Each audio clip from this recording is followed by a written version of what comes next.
22 Disemba mwaka 2022 nilikuja kushuhudia kufungwa kwa njia ya kuchepusha maji ya mto Rufiji na kuanzisha rasmi ujazaji wa maji katika bwawa hili ambalo ujaji wake ulitarajiwa kuwa ndani ya kipindi cha miaka mitatu. Kwa neema ya Mungu, bwawa hili lilijaa ndani ya mwaka 1.5 na kuanza majaribio ya uzalishaji umeme.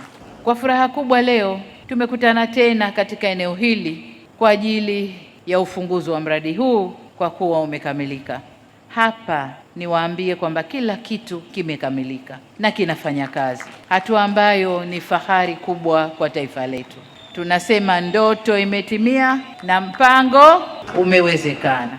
Ninayo furaha kutamka kuwa kituo hiki cha kuzalisha umeme cha Julius Nyerere kimezinduliwa rasmi.